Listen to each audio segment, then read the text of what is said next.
Welcome to Jamaican Culture with Shar. Me a good nga history lane. Yes, I'm going down to history lane.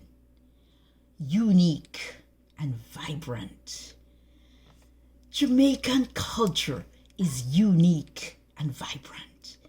It is famous across the world for its music, dance, food, art and crafts, which all derived from the rich heritage.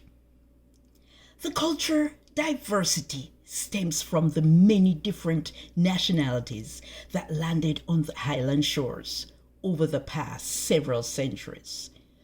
Over the past several centuries, many nationalities have arrived and settled in Jamaica, each bringing something to add to the mix.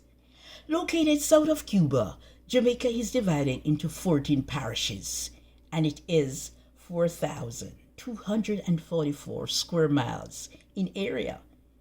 In 1872, Kingston, with a quarter of the population, was made the capital.